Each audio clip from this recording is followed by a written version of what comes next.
우리 어제 읽었듯이 사무엘하 3장 말씀은 점점 더 강해지는 다윗의 가족의 모습이 등장하고, 또한 점점 약해지는 사울의 가족의 모습을 그려내고 있습니다.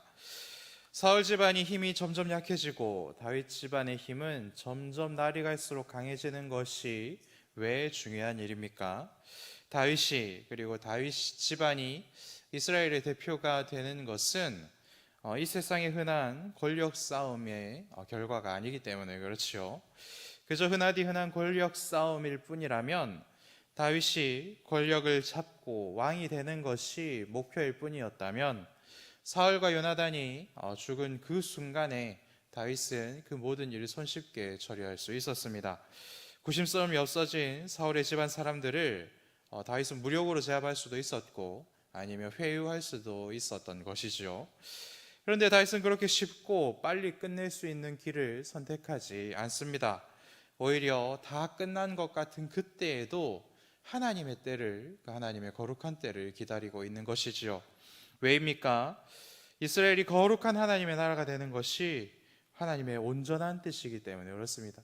분열된 채로, 갈등을 봉합하지 못한 채로 그렇게 하나가 되는 것이 아니라 온전한 하나가 되어서 온전한 하나님의 나라가 되는 것, 그것이 하나님의 뜻이기 때문에 그렇죠. 무력으로 혹은 정치적인 회유로 억지로 하나로 이렇게 끌어붙여 놓기만 한다면 언제든지 분열과 갈등의 씨앗은 자라서 다시 분열이 될 것입니다. 그렇죠. 하나님께서 어떻게 선하게 이루어 만들어 가시는가, 그것을 다윗은 알고 있었고 그 때를 기다리면서 하나님의 때를 잠잠히 기다리고 있는 것이다 라는 것입니다. 사울의 집안의 모습은 어떻습니까? 죄로 가득하고 그 결과로 그들은 자멸의 길로 빠져드는 것을 볼 수 있습니다. 그리고 그 때가 다 찰 때까지 다윗은 잠잠히 기다리고 있다라는 것입니다. 사울의 집안이 무너져 갈 때 핵심적으로 등장하는 인물은 아브넬이라는 사람입니다. 우리는 이 사무엘하 2장에서도 이 아브넬이 어떤 사람인지 보았지만, 이 아브넬에 대해서 평가를 하자면 확실히 나쁜 사람입니다. 우리는 그렇게 표현할 수 있습니다. 사울과 요나단이 죽은 그 뒤에 혼란한 시절에 이제 사울의 남은 아들 이스보셋을 구출해서 왕으로 삼았습니다. 그리고 나서 뒤에서 이렇게 자기 마음대로 정치를 펼치고 굉장히 약사 빠른 모습을 보여주는 것이 아브넬이다라는 것입니다. 그런데 이제 시간이 지나서 바지 사장이었던 이스보셋과 그리고 점점 선을 넘기 시작하는 아브넬 사이에 또 이렇게 갈등이 시작되었고, 이러한 모습들도 사울의 집안이 힘을 잃어가는 모습이다라고 성경은 밝히고 있는 것이죠. 7절 말씀을 보면 이스보셋은 아브넬에게 어떻게 선왕의 첩과 이렇게 통혼할 수 있느냐라고 그를 책망하는 모습이 나옵니다. 이것이 시작이지요. 아브넬이 선왕의 첩을 자기 마음대로 하였다라는 것은 무엇을 의미하는 것입니까? 이제는 자기 손으로 이스라엘의 왕으로 세운 이스보셋보다는 나의 권세가 더 높다라는 것을 보여주는 그런 행동으로 볼 수 있는 것입니다. 이제 이스보셋은 정말 아무것도 아니고 내가 실질적인 이 나라의 다스리는 자다라는 것을 보여주는 그런 행동이라는 것입니다. 하나님의 말씀을 어기는 모습이기도 하고, 그리고 자신이 어떤 위치에 있는지를 보여주는 그런 모습이기도 하다라는 것입니다. 이젠 이 뒤에서 조정하면서 숨어 있는 것이 의미가 없는 시점이다라고 판단한 것입니다. 이런 상황에 이스보셋이 아무 말도 못하면 어떻겠습니까? 정말로 눈 뜨고 코 베이는 그런 상황이기 때문에 이스보셋이 처음으로 용기 내서 한마디를 했던 것이죠. 이스보셋도 이 왕의 자리를 빼앗기고 싶지 않은 그런 모습이 있었던 것입니다. 그렇지만 아브넬이 버럭하는 모습을 보고 아무 말도 하지 못하였다라는 것이 또한 오늘 본문에 나타나 있는 말씀입니다.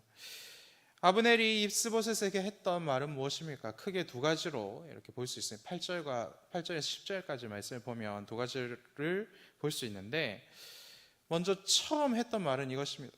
이스보셋을 언제든지 다윗의 손에 넘겨줄 수 있었지만 내가 사울왕에게 받은 은혜 때문에 넘겨주지 않고 있었다라는 것이 한 가지 주장이고, 두 번째 주장은 무엇입니까?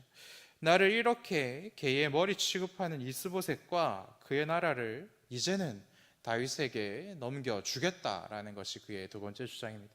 두 번째 주장의 이유는 무엇입니까? 하나님이 다윗이 왕이 되기를 원하시기 때문이고, 내가 이제는 하나님의 그 거룩한 일에 앞장서도록 하겠습니다 라는 것이 그의 이유인 것이죠.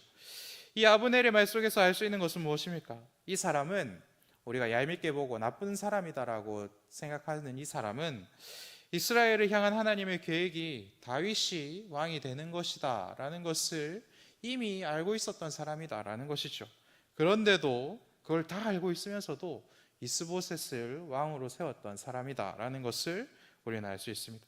이 사람이 왜 이런 일을 할 수 있었습니까? 그는 권력에 눈이 멀었고, 그리고 자기의 욕심을 채우는 그 일에 눈이 멀었기 때문에 하나님의 뜻이 무엇인지를 알고 있었으면서도 하나님의 뜻을 거스르는 일을 서스름 없이 할 수 있었던 것이죠.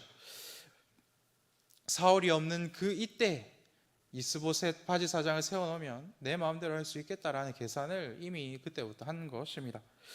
우리 속에도 얼마나 많은 아브넬이 있는지 모릅니다.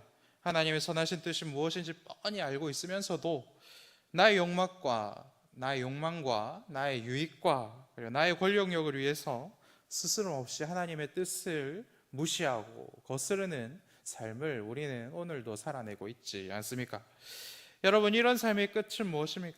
끝까지 몰리면, 자기 자리를 잃을 것이 너무 뻔해 보이면 하나님을 위하는 척하지만 실상은 자신을 위해서 하나님의 일을 하는 것처럼 연기를 하기 시작한다라는 것입니다. 나이가 들면서 늘어가는 것이 무엇입니까?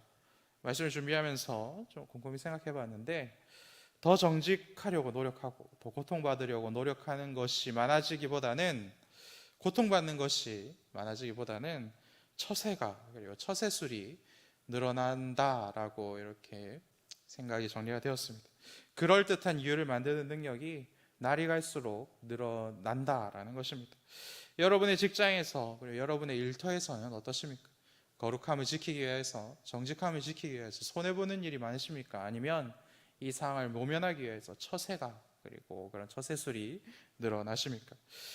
이스보셋의 부끄러움과 아브넬의 완악함이 사실은 우리 모두의 모습이지요. 그래서 이 사람이 악하지만 우리는 이 땅을 살면서 이 아브넬처럼 사는 사람이 잘 되고 성공하는 모습을 우리는 너무나도 많이 보아왔습니다. 그리고 우리도 또한 아브넬처럼 어떻게 이 위기를 모면할까, 이 상황을 해결할 수 있을까, 이러한 것들을 고민하며 살아가지 않습니까? 여러분, 그런데 사람은 속일 수 있고, 그리고 사람은, 그렇죠, 다 알면서도 속아줄 수 있지만, 왜냐하면 저 사람이 더 힘이 세기 때문에 그렇죠. 하지만 하나님은 이러한 것을 속으시는 분이 아니시지요.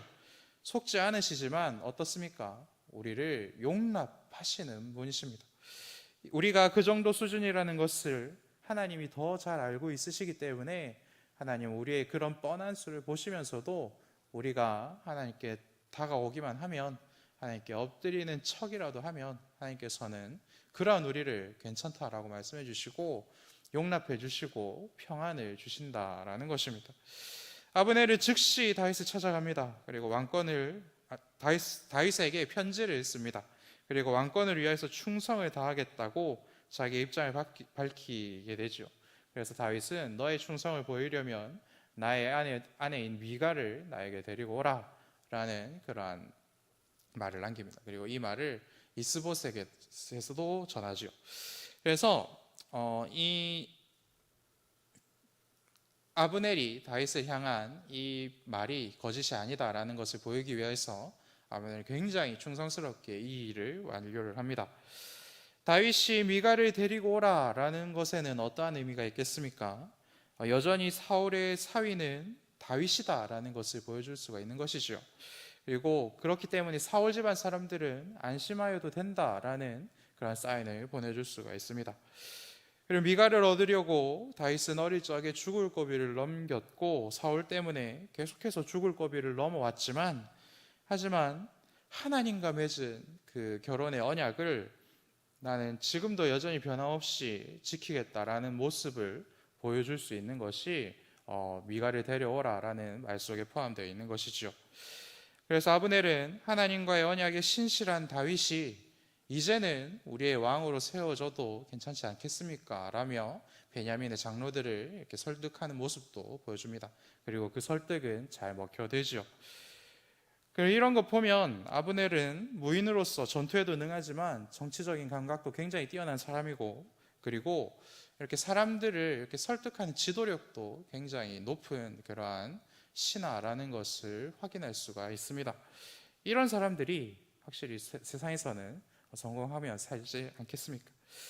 그런데 여러분, 우리는 계속해서 이 말씀을 볼 때 아브넬은 좀 잘못돼야 될 것 같은데 다윗은 왜 이 아브넬을 품어주는가라는 생각을 오늘 본문을 읽으면서 하게 되지 않습니까? 얄밉고 나쁜 것 같은, 참 세상에서 잘못돼야 될 것 같은 그런 사람이, 그죠? 그런 사람을 다윗은 품어주고 있다라는 것입니다. 아브넬과 그의 그 부하들에게 잔치를 베풀어주고 아브넬을 평안히 돌려보내는 모습이 오늘 본문의 마지막 내용이지 않습니까? 다시 한번 돌아와서 다윗이 아브넬을 품어주는 이유는 무엇입니까? 그가 괜찮은 신하라서 그를 품어주는 것입니까? 요압은 너무 딱딱하고 아브넬은 좀 부드럽고 자기의 의중이 무엇인지도 잘 파악하고, 그리고 자기의 뜻대로 잘 움직여주는 그런 능력이 있는 사람이기 때문에 아브넬을 품어주는 것입니까? 그렇지 않습니다. 자기의 욕심에 눈이 멀어서 하나님의 뜻을 거스르는 사람이고 악한 사람이다라는 것을 다윗도 이미 알고 있습니다.